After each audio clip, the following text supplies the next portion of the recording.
Regional transportation is broken. Short-haul aviation is expensive and unsustainable. Ferries are slow, and most so-called next-gen solutions either don't scale or are trapped in certification purgatory. Billy Thalheimer, co-founder and CEO of Regent, is taking a different path. He's building electric seagliders, wing and ground effect craft that fly just above the water, cruise at 180 miles an hour, and are regulated as boats. If it sounds unconventional, it is, but it's also working. Regent is now testing the world's largest electric aircraft by any other name, has $10 billion in commercial backlog, and is under contract with the US Marine Corps. Today on Valley of Depth, Billy and I talk about how Regent is navigating hardware manufacturing, maritime regulation, and defense procurement, all at the same time.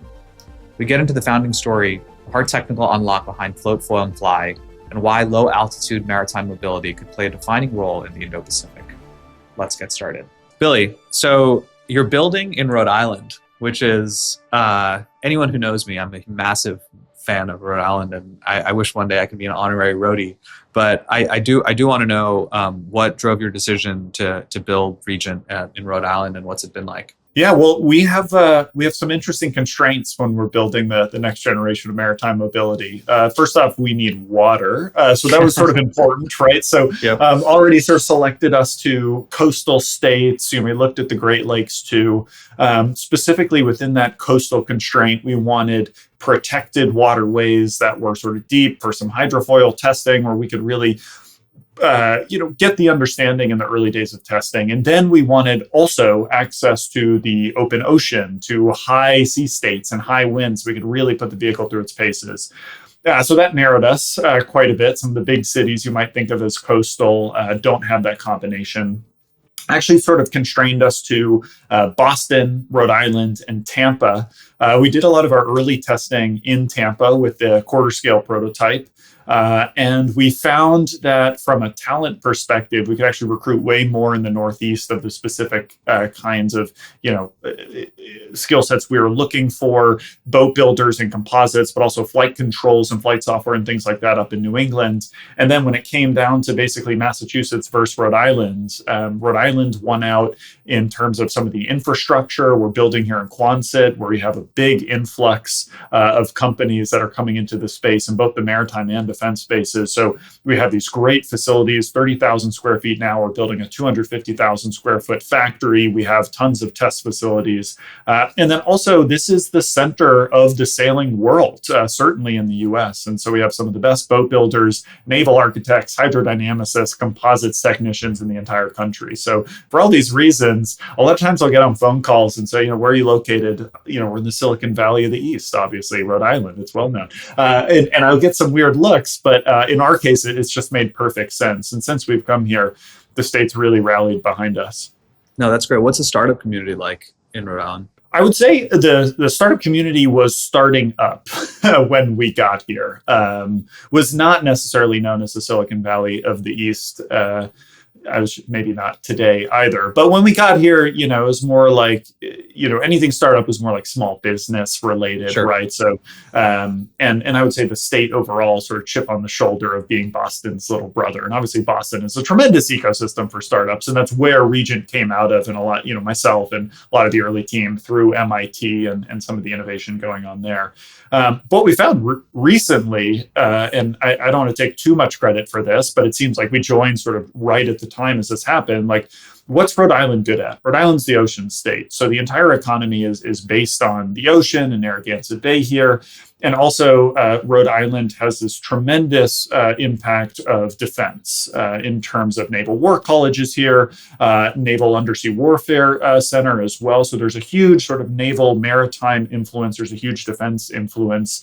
Previously, that was sort of realized by Electric Boat, who builds America's nuclear submarines. Raytheon has a big, undersea center here.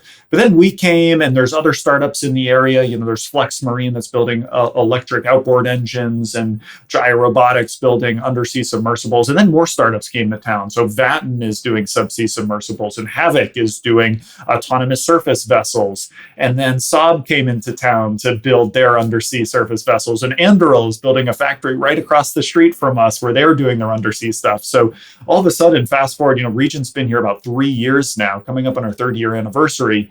And we actually have a pretty rich ecosystem. It's focused, it's in defense and maritime. But if you're building in defense or maritime today, like Rhode Island's turning out to be one of the places to be. You come into this, you have this amazing place to test. You have this ability to scale resources. Like we're building a 250,000 square foot manufacturing facility on a Series A budget. Like it's insane. You don't get that anywhere else. And then state leadership just leans in and supports you financially, supports you on the Hill. So it's a pretty cool sort of incubator we're building here in Rhode Island. That's amazing. No, it's great to hear.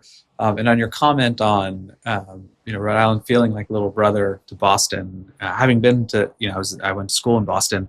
Loved Boston, is great, but Rhode Island is a heck of a lot prettier than Boston, that's for sure. So I'm sure getting people to move down isn't too difficult. Well, that's grown too, I think, as well. We certainly in the early days of the company, we'd say, "Hey, we're in Rhode Island," and they're like, "Oh, is that in the Caribbean?" It's like, which island are you talking about? There was some education. Like we had to.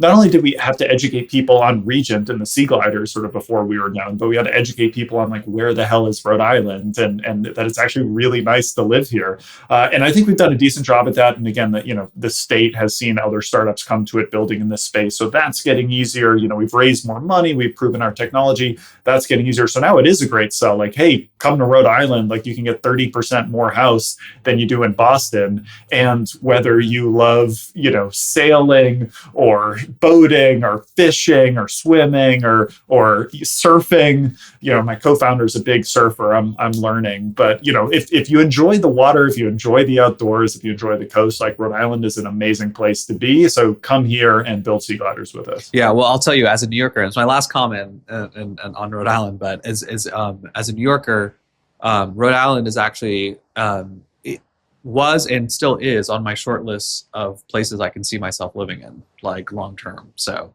it's definitely you've chosen a great place, even outside of sort of the strategic reasons why. But okay, let's talk about Regent. So what problem were you and Mike Klinker, your co-founder, trying to solve when you left Aurora Flight Sciences? Tell us a little bit about sort of the founding and kind of the origin story behind the company. Yeah. So, my background is as an aerospace engineer, as is Mike. So we met first day of freshman year at MIT. We went through the undergrad and the grad programs together. Just loved building aircraft. We're both pilots. I did aerobatics. He did helicopters. We've seen, that reality in the national airspace. We were so stoked to be building the next generation of aviation in electric aircraft at Aurora Flight Sciences. And we came in at a really cool time because Aurora was known as this, ace prototyping house for aircraft, built an aircraft a year. Like as a young aerospace engineer, what's cooler than being able to fly a new wacky thing every year? So that's where we started. Boeing came in, and this was right in the early days of the eVTOL movement. So companies like Joby and Archer and Beta were just getting started in sort of 2017, 2018 time period. And Boeing's like, hey, we're the largest aerospace company in the world, and we don't have a horse in this race. So they acquired Aurora and said, go build us one. And that's what we did. I was an engineering lead on that program, and we built the PAV, very uninspirational name, the passenger air vehicle, but was a very inspirational aircraft in that it actually flew. It was Boeing's first eVTOL before they did the Whisk investment in the JV. I moved into program management after that and helped manage the overall future mobility portfolio for Aurora and Boeing. So I got familiarity with the components on the vehicle, the productization roadmap, and actually deep dove into sort of network analysis and value proposition and how do eVTOLs actually work in the real world. And over the course of that, basically convinced myself that it wouldn't, that, while electrification is amazing, the largest cost of short haul aviation is the maintenance cost. You take aircraft with engines that heat up and cool down, with fuselages that expand as they pressurize and contract when you come down, with landing gear that, hits the runway every time. So aircraft age by the cycle. And then as you decrease the route length or the flight length, you fit more and more cycles per day, and that ups your cycle count, that ups the maintenance cost. But you can't charge that much more on tickets because now you're trying to compete with things like, cars and buses and trains and even ferries in some cases. So your revenue basis goes down, your cost basis goes up, and that's why regional aviation is not a good business model. And so now enter, electrification, where you can drastically decrease the part count. You can create a vehicle that truly ages by the hour instead of by the cycle. And so electrification is the perfect fit for regional aviation. However, we saw two big problems working at Aurora Boeing in the electric aviation space. One is the cost and duration of an FAA certification program. You're talking about $1 billion and a decade to bring these things to market. And as we see how Joby and Archer and Beta have progressed since then, we're looking at multiple billions. Joby's been in business for 20 years.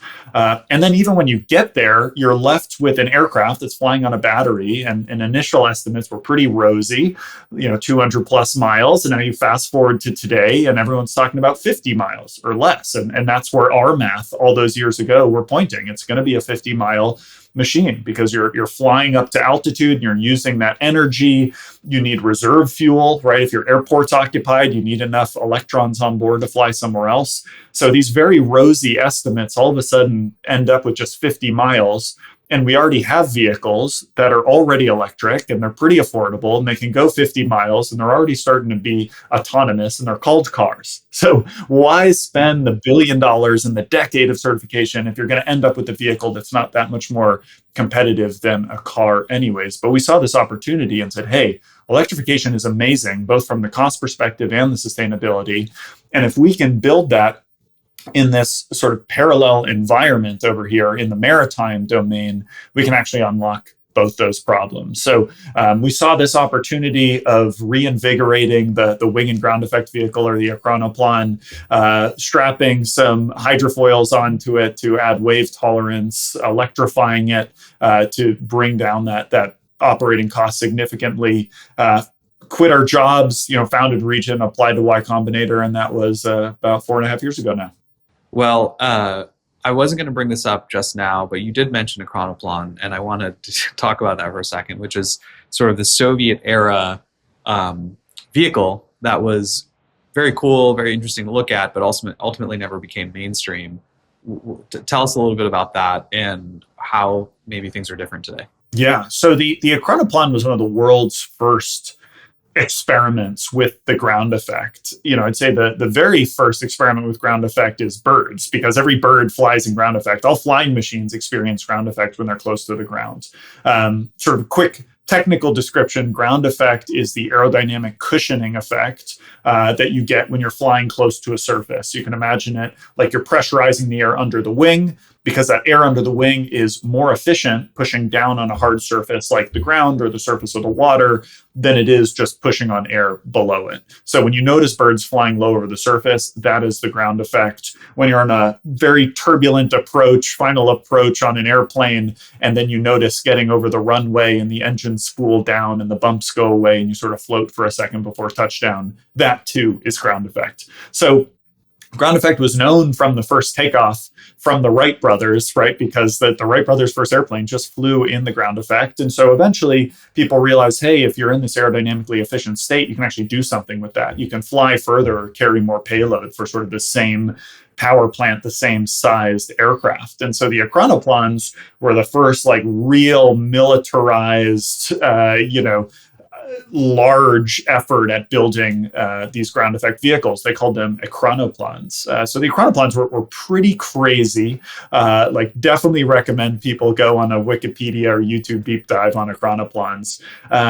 These 300-ton flying battleships that were, kitted out with 8 jet turbine engines that could fly at 300 miles an hour. And they do all of it within a few feet of the surface. So that was sort of the proof point, hey, this ground effect thing works. You actually can build flying machines that leverage the ground effect to carry more payload than you would as an aircraft that needs to fly up to altitude. But they didn't work really for 3 main reasons. And that's the 3 main reasons why wing and ground craft, and sort of as an acronym, WIG, so wing in ground, WIG, or WIGs. So ekranoplan were a type of WIG. So that's really the reason why these WIGs have not been commercialized either in commercial or defense applications since the ekranoplans. First is wave tolerance. So these things are taking off and landing on the water. You know, if you've been on a boat or if you've been on if you've been on a float behind a boat or something, if you've been tubing, you know how rough that sea state gets, even coming up to 15, 20 miles an hour. So if you're coming up to hundreds of miles an hour to take off, you can imagine you need a very calm sea state. So that was one. They could not operate in sea states much higher than 2 to 3 feet. Two is maneuverability. In that takeoff run, they're not very maneuverable before they get airborne. So you basically need to clear a long runway, which is not always viable if you're trying to take off near a coast, if you're trying to take off in a crowded harbor. So you're either floating very slowly, just a dozen slow dozens miles an hour, or you are flying at 100, 200, 300 miles an hour, and there's nothing in between. And then finally is the safety record. When you're flying in the ground effect, and all the ekranoplans and many attempts since have been human flown, you're flying right over the surface of the water. And so you watch videos of these, and we've actually interviewed pilots of ekranoplans or other WIGs since. And it's a fight. You're basically landing the airplane for the entire time you're in the air. So you see these guys fighting with the controls, and they're focused, and they're just flying the airplane. And humans should not have to fly the airplanes. It's actually one of the big innovations we make. We actually solve all three problems coming onto to the seagliders, this differentiating from ekranoplans. So on that controls part, we now have the advantage of advanced digital flight control systems, sensor systems, computer systems, where we can add multiple layers of redundancy into this so that the seaglider flies itself. So if you take your hands off the controls, the seaglider will just keep its altitude and fly straight and level and lock in that surface over the water. So that's critical, because now humans can do what humans are good at, which is navigating, which is communicating, which is dealing with, failures, as opposed to this low-level flight controls, which a machine can be doing much safer anyways. Then going back to the maneuverability and the wave tolerance parts, that's really where a seaglider differentiates with our use of hydrofoils. So to the listeners who don't know about hydrofoils, they're basically underwater wings. They lift the seaglider off the water on stilts so that the hydrofoils stay under the surface, and then the stilts lift the seaglider off the water. Hydrofoils have really been matured recently through yachting racing. So the America's Cup Sail GP used these hydrofoil systems to lift the sailboats off the water, drastically reduces the drag from having their hull in the water. And so now they can foil much faster than they can float. For us, it gives us wave tolerance. These stilts and getting picked up off the surface gives us 5 feet of wave tolerance, and also gives us maneuverability. So rather than just floating at very low speeds, 10, 15 miles an hour by the port, or flying at 100 plus, we actually have this great intermediate speed where we're going as slow as 20 miles an hour, as fast as about 55 or 60 miles an hour. So that lets us get through the harbor in this maneuverable and wave tolerant fashion. We're a boat where it makes sense to be a boat, which is in the harbor, and then we can take off and fly in that aerodynamically efficient ground effect when we're in the open water. And the hydrofoils are all constantly stay in the water. Is that correct? So it depends what mode you're in. So seagliders float, foil, and fly. So you board a seaglider while it's floating on its hull. Then you rise up on those hydrofoils as you move through the harbor. And yes, so when you're in the hydrofoiling mode, you are a boat just like any other boat. Those hydrofoils are under the water surface providing lift. And then you have those sort of stilts picking the boat up out of the water. And then when we take off and we go into that flight mode, we actually lift off from the hydrofoils. So think of them more like takeoff gear instead of landing gear. We take off from the hydrofoils, retract them, and then we fly about 30 feet over the surface of the water in that ground effect on the cushion of air. Now, flying above water can, in certain times, especially when the weather's not great, can be, risky from just the just waves, right? So tell us a little bit how do you handle that? So you're flying 30 feet out. That's quite high. So you might argue, well, we avoid most of the issues that come with inclement weather outside of a larger, more impactful storm. But tell us a little bit about how your control systems handle a rogue wave or swell.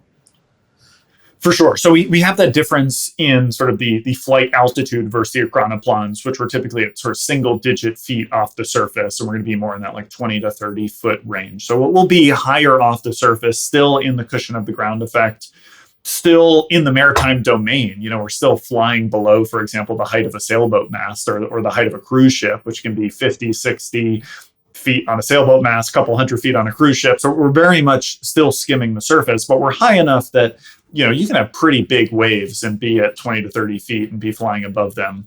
But in addition, we also have those sensor systems on board I was mentioning. So, forward-looking sensors that are detecting the wave state and also traffic ahead of the vehicle, multiple sensors looking downwards that are, through filtering the wave state, able to figure out the seagliders' altitude above that mean water state as well. So those sort of sensors, there's no less than about a dozen sensors that are governing the vehicle's position in the air while it's flying for redundancy and for very high precision there. So the sensors ingest that data, and then the triple redundant flight computer system control the vehicle to stay locked in there. So where are you now with the product built? Yeah, so Regent itself is about 4.5 years old.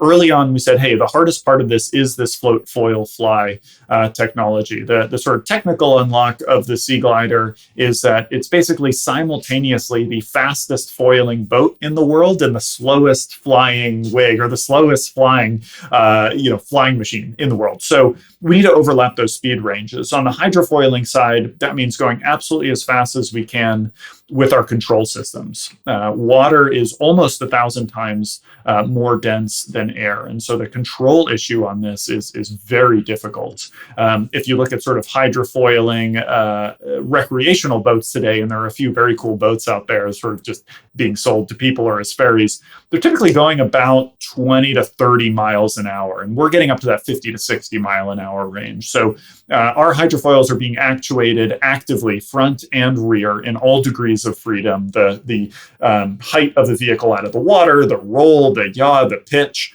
about 50 times per second. We basically have an America's Cup team and an autonomous aircraft controls team sort of working together to build out these controls. So that gets us up to basically the fastest hydrofoiling boat in the world in that 50, 60 mile an hour range. And then once we get there, turns out 50, 60 miles an hour, I mean, we're talking below highway speeds. That's a very slow speed to take off onto a wing, especially for a vehicle that weighs 15,000 pounds. So that's why we have this unique configuration on the wing. You'll see that we distribute the propulsion over the wing. We have a lot of these little tiny propellers, 12 electric motor propeller combos on the wing, 6 on each wing. And what that does is called a blown wing. And so we actually distribute that propulsion. We blow the prop wash right over the wing. So the wing sees very high-speed air coming off the propellers and therefore is tricked into generating high lift, even when the Seaglider is moving slowly. And so the wings can generate high lift, and that overlaps for the first time ever the flight speed regime with the foil speed regime, and lets us take off from the foil and therefore combine the wave tolerance and maneuverability I was talking about of the foil with the high speed of the wing. So we said, hey, that's the hard part. Let's go prove that. So that's what we did. We started off with a quarter scale prototype, weighed about 350 pounds, about 18-foot wingspan. And with our seed funding, we proved out that. We tested that vehicle for over a year of floating, foiling, and flying. Gained a really robust understanding of how that whole process works, which gave us confidence to go build the full scale. So that's what we're building now and actually testing now, which is super exciting. Our full scale, what's called the Viceroy Seaglider. Viceroy is our first product with room for 12 passengers and 2 crew. So this will actually be the largest electric flying machine in history by a pretty good stretch when we fly it later this year. So I mentioned, Seagliders float, foil, and fly. So we've already done the floating and the system checkout. Now we're into the foiling campaign of our sea trials. So that's checking out these foil systems, accelerating to that 50 to 60 mile an hour state. And then later this year, we will take off and we will fly with humans on board the whole time. So, not only will this be the largest electric craft ever to fly in history, but we're doing so with the level of safety on board with that triple redundant flight control system that we're comfortable putting humans on it. That's amazing. That's super exciting. What are okay, so you have like you'll have Viceroy ready later this year. At least you'll be going through a testing regime. But tell us once you have the product ready to go, like what does that look like? What are who's the first operator of the aircraft, or I shouldn't say aircraft. What's the right? Yes, exactly right. So that's a very good call. Yes, I should be explicit about that. So you may have noticed I've also avoided the A word or the P word for pilots or many other words that aren't allowed at Regent. So the cool thing about wing and ground craft is that because they fly so low over the surface, they're only doing, over water routes, never going over land. And as I mentioned, they're staying below the height of a sailboat mast or a cruise ship. So explicitly in this maritime operational environment, they're actually regulated as vessels. So in the US by the Coast Guard, internationally by the IMO, the International Maritime Organization, and it makes sense because of that operational environment. Operating a sea glider is much more akin to operating a high-speed ferry or a hovercraft even, in terms of the navigation, the safety of lives at sea, your right of way, etc., than flying an aircraft. And so both the vessel, the sea glider vessel, and the operators are under maritime law. The operators are mariners rather than pilots. So important distinction there to call out in the aircraft, but in the aircraft versus boat trade. But sorry, where were we on the? Well, what I was going to say is like, let's stick to this FAA point, which is like, to me, that feels pretty significant because if you think, going back to your comments on like Joby and Archer, none of those companies have actually had FAA certification yet. Now they've gone through multiple phases of it, but they've all overestimated when they were going to get FAA certification. But to your point, these are companies that are trading at billions of dollars market cap value. These are a number of these are public companies, but the FAA certification process has been enormously challenging and lengthy. What does bypassing this FAA certification allow you to do? Like, who does regulate? Like, talk to us about what the regulatory process is for you, and before you can get like a paying customer or like you can actually fly humans commercially on this. Yeah, no, it's a super important distinction, and you're right. Like the public markets are rewarding, the leading eVTOLs right now. Archer's at like 7 billion today. Joby's at 14 billion market cap, and neither has certified and certainly not delivered to a customer. So a little bit on the certification pathway, and I'll note we're talking here about the commercial or the civil certification pathway. Regent is a dual use company selling to both commercial and defense order holders. I think that's where we're going previously before we got into the cert rabbit hole, which is a great rabbit hole, but we can come back to that in a bit. So in terms of the certification pathway, we are a boat. So I'll talk US. We certify with the US Coast Guard. The main first step in that is called a design basis agreement. So this is the set of rules to which if you certify, you will, or if you build to this spec, you will get certified. So we've actually already submitted that DBA paperwork to the Coast Guard. We've had multiple back and forths. We expect that back, if not full approval, at least partial approval of that within the next couple months, but enough to get going on the build process. So that's pretty awesome, and actually a major step because, again, not even the eVTOL companies have necessarily gotten all of their approval paperworks before they can do their production builds. Once we get that DBA signed and approved, we start building. So Regent's the shipyard in this case. So we have the plans for the ship. We start building the plans for the ship. The Coast Guard sends inspectors to the shipyard to watch the boat getting built. And then we go out on the water, we sea trial it, and they join us on the sea trials and make sure it does everything we said it could do. And then at the end of the day, because they inspected it, they give us a certificate of inspection. And that is what allows us to be a commercial vessel on the water. So you'll note in this whole process, it's very boat by boat. It's a pretty bespoke process, and that's actually a great advantage to a startup that initially will be, of course, as we spool up our manufacturing capacity and low rate production, scaling into high rate production later. All of aviation history is based on scale, right? And actually the FAA itself formed in the 1950s, like airplanes looked very similar to how they look today. So the reasons why the sort of Coast Guard process can be more expeditious than the FAA are, one, the Coast Guard is used to doing boat by boat things that look very different. The Coast Guard needs to certify a cruise ship and an oil tanker and a drilling ship and any other of these ships that are all vastly different configurations, and the Coast Guard are certifying the same thing. So they have a very flexible process where they have this new crazy wacky idea or design that doesn't look like any other boat, and they're going through the process and saying what are the most safety critical things, and let's spend our time there. Whereas in the FAA, they're like, hey, everything looks like this tube and wing thing with engines stuck under the wings, and all the systems have been the same essentially since the 1950s. So I know how to certify engine systems and fuel systems. And then Joby and Archer come to the table and like, here's a battery. And the FAA is like, I don't know if that's an engine or a fuel system because it's kind of both and it's kind of neither. And the only rules I have are engine and fuel. So that's a little bit why it's taken the FAA so long to do that. And then once you align on those rule sets, the FAA says, well, before you build or deliver your very first aircraft, you need your airworthiness certificate, which is sort of akin to that certificate of inspection per aircraft. But then you also need a type certificate. So you need the quality controls such that every single aircraft you ever build is built within the spec. And it's very difficult to obtain and later change that type certificate.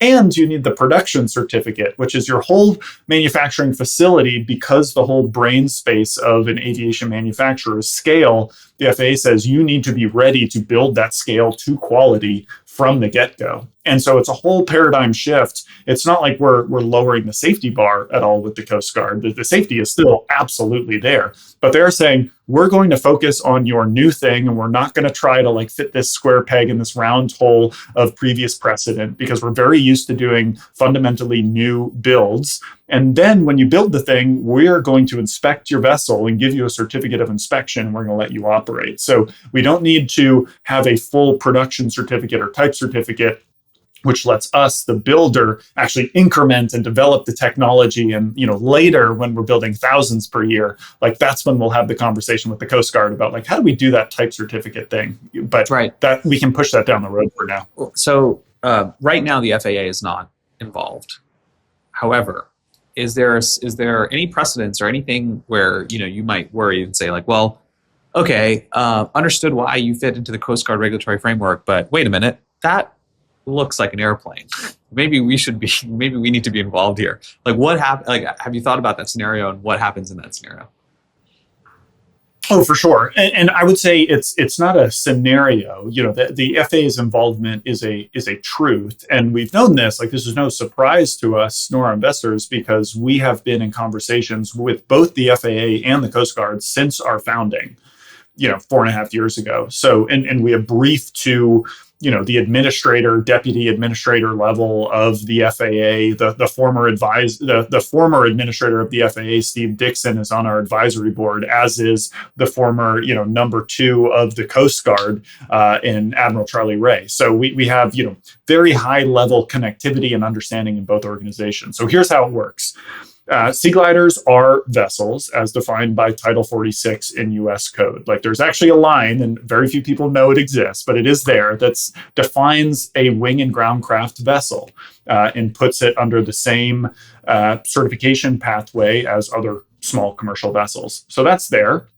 That basically imbues the Coast Guard with the responsibility to govern this. Now, the Coast Guard looks at it, and much like you said, like, hey, this does not look exactly like every other boat that we've certified. We might need some help here. So really, and what we're going through right now with the Coast Guard, and for example, what some language in last year's FAA reauthorization bill said is they're going to work out a way to help split that responsibility. So this is not an aircraft. We're not a Part 23 or Part 25 aircraft certification. We are certainly a vessel, but there are certain parts of the Seaglider that could use some aviation subject matter experts, essentially. For example, the propeller certification Part 35 in FAA governs safe propellers. We have propellers. There's not a lot of boats with aviation grade propellers on them. So for sort of the safe operation of propellers and the safe design, et cetera, and testing, we will likely reference that standard, and the FAA will weigh in somehow, either as an approval or a sort of official endorser of standards. And that's what we're working out with both organizations right now, is how does the FAA support the Coast Guard in the Coast Guard certification process? Now, some things that stay under the Coast Guard, carbon fiber structure, like lots of boats are built with carbon fiber today. And I would actually argue that in the maritime domain, many boat builders are far more advanced with composites than in aviation, because boat builders have been building with composites forever. Fiberglass is a composite, which, is well suited to now our use of carbon fiber. Additionally, actually, our digital flight control system is very similar to dynamic positioning systems of software controls. So you figure if you're a drill ship and you're trying to maintain your position in water while a drill bit goes in somewhere and you miss by a little bit, that's going to be a really big problem, or if you are a cruise ship that is going across the ocean and your navigation system goes down with 1,000 people on board and you cruise into a storm, also a really big problem with huge safety criticality on board. So the maritime domain is actually already very familiar with these automatic control systems. And so it's sort of saying, hey, ours looks like this. And yes, it governs flight, but its operations and its architecture are very similar to what you have in the water. So we've been working with the Coast Guard now for several years in advance of this design basis agreement submittal to break out these different parts and what is sort of like core maritime, and then what parts where could the sort of FAA lend some support. So we think we know it'll be a joint effort here led by the Coast Guard. Great. Okay. Makes sense. Now, you have a partnership with a number of organizations. One that stands out to me is Japan Airlines. Talk very briefly about what the commercial sort of tractions look like. And then let's talk about the DoD, because I know you're doing some work with them. So let's start there.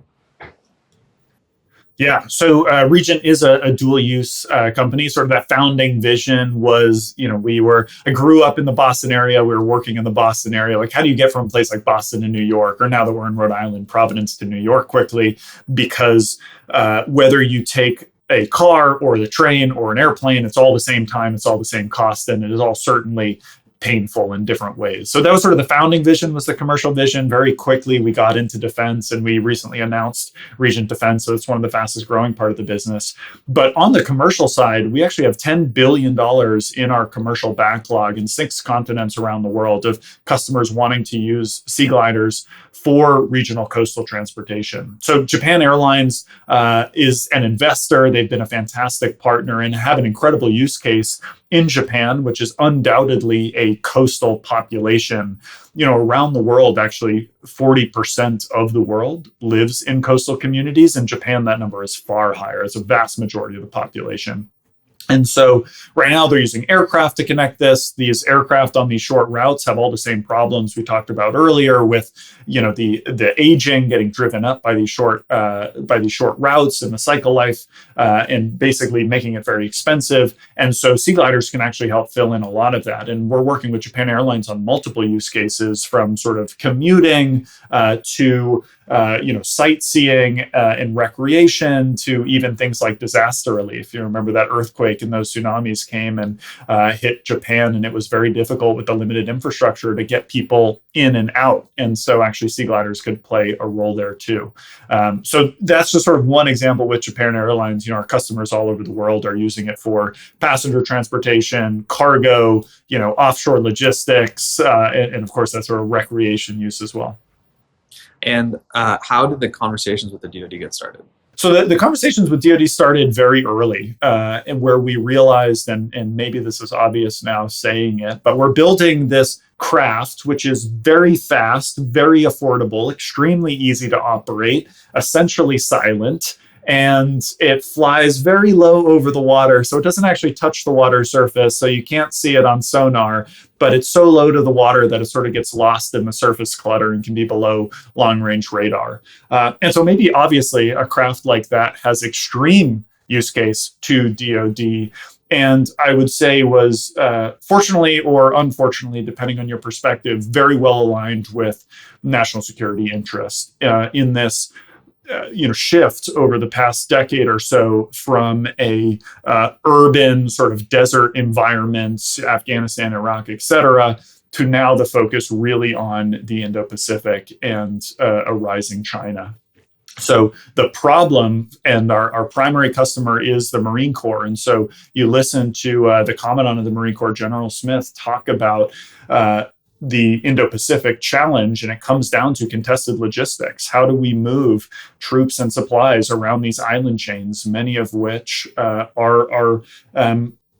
do not have a lot of establishment on them today, and so there's not sort of a lot there. So this is really a reversion to World War II style tactics, where we're seeing the entire Marine Corps under their mandate, Force Design 2030, divest of their heavy artillery and their tanks and their land-based assets and really become this more distributed maritime force that values speed, that values cost, so that we can sustain these forces for that coming threat. So that the engagement with the Marine Corps started very early. Actually, SOCOM was sort of our first, our very first, contract. We did a CRADA, collaborative R&D agreement with SOCOM, and that was on the signature management, which we're actually getting into now. So you start with the Special Forces, then you get into the Marine Corps. We signed our first contract with the Marine Corps back in 2023. So we executed on that with that quarter scale prototype, working on as well ConOps and wargaming efforts of how seagliders would be employed. And now we extended that contract. So we added another 10 million onto that, bringing total contracts up to about 15 million with the Marine Corps. We continue to do demonstration and experimentation with the Marine Corps now on our full scale Viceroy vehicle.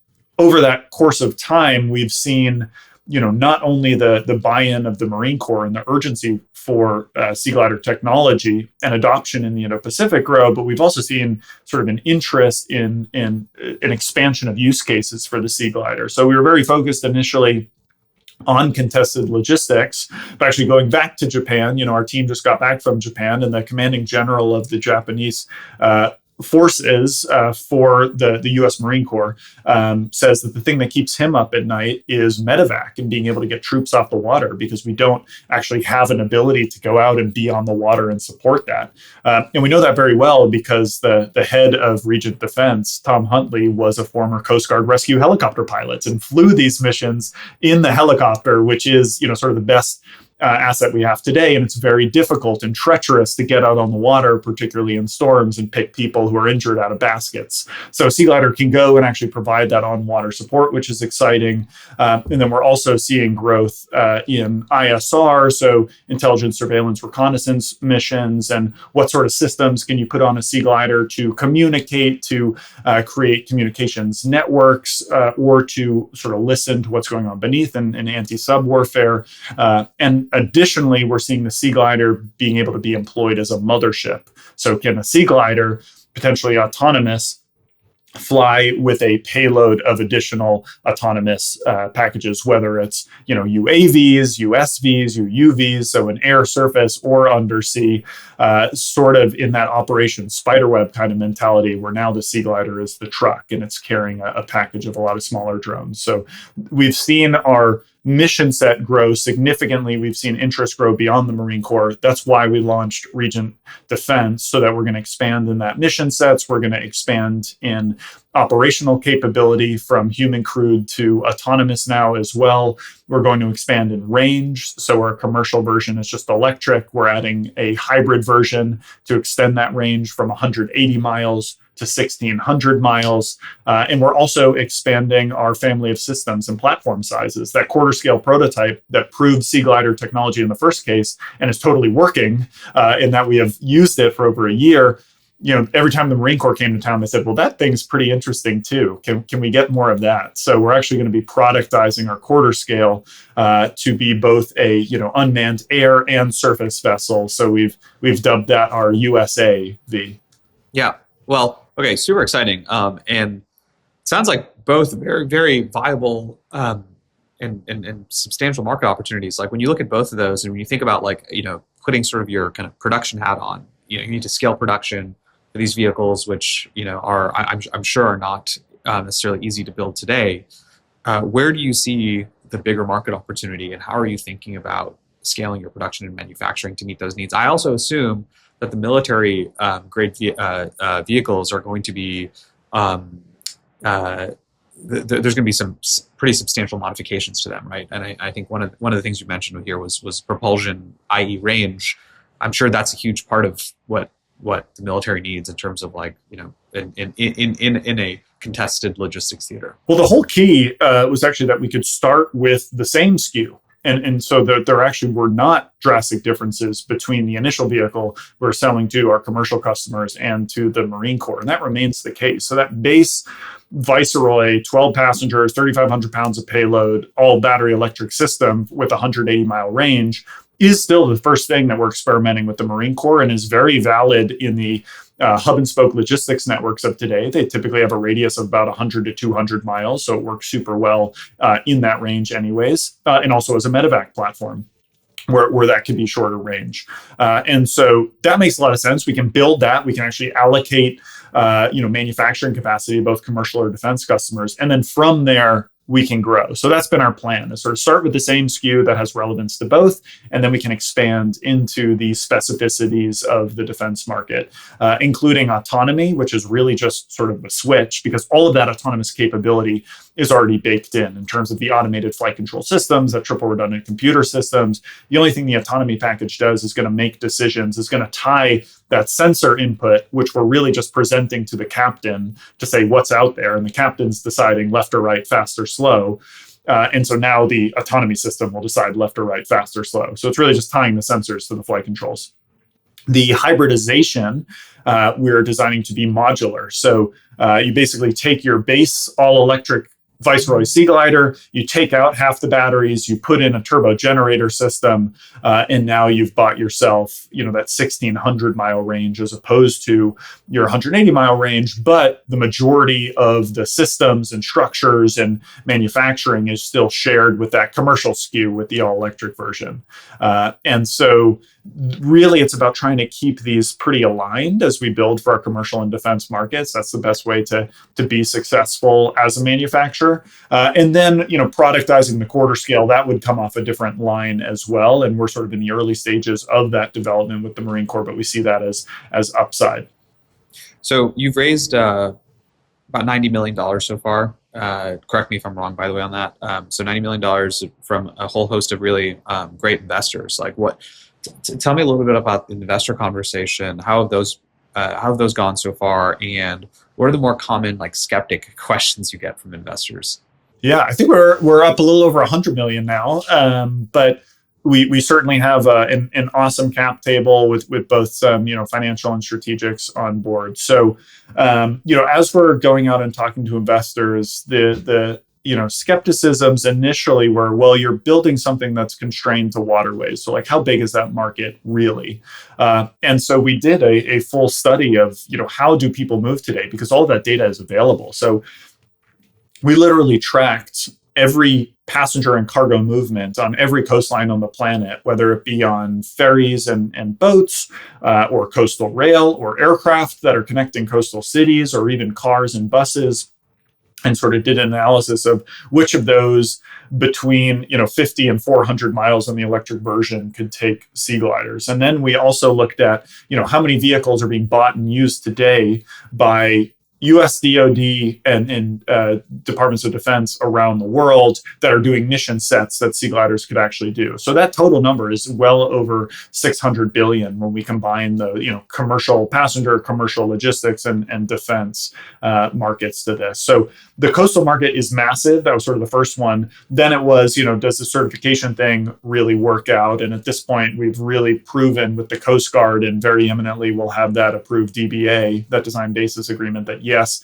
this thing is a vessel, just like all wing and ground craft or WIGs before it. The Seaglider 2 is a maritime vessel. We have this very robust system built out between the Coast Guard with some FAA support in certain areas to certify this. And so we've seen a lot of traction there. And then the last one, and I think this is just sort of by nature of the state of the company, is manufacturing, right? It's sort of like Elon's manufacturing hell. You built the prototype, now you need to build a lot. It is one of the many valleys of death that hardware and manufacturing companies need to cross. So I'm pretty proud that we crossed the first valley of death, which is building the full-scale prototype, and just incredibly excited to fly that in a couple months here. And then the next valley is, okay, now can you build hundreds and eventually thousands of these vehicles? But we have an awesome team to do that. We're underway on our manufacturing facility. So our engineering and our test is here in Rhode Island. We're also building a 250,000 square foot manufacturing facility here in Rhode Island. So it's great. I just drove by today and steel is in the ground, and it's like we're really building here. So that's really just execution at this point, bringing in incredible manufacturing experts to do that, combining them with our engineers who have already built one in the prototype, and then going to work in this next phase. Well, you alluded to it slightly just a bit ago, but tell us a little bit about what does success look like for Regent in a decade's time?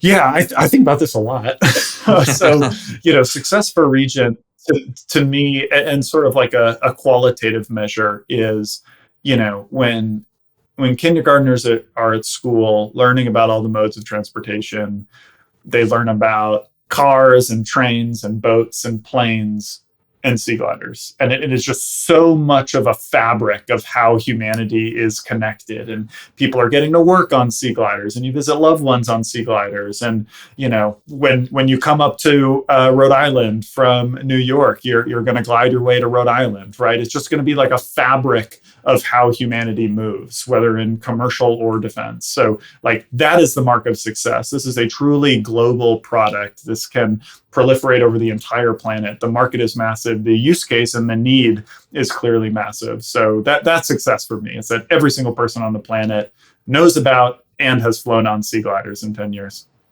Well, Billy, I am excited to come visit next month. So it's going to be, it's going to be awesome. I can't wait to get you on the water. Yeah. Well, Billy, thanks so much for being on the show. This is great. Really, really, really exciting stuff. And congrats on all the success so far. You really built quite the operation and found a really interesting model here. So we're excited to kind of follow along and have you back on the show sometime in the future. Awesome. Mo, thanks for having me. This was really great. And again, just excited to get you out next week. Until next time.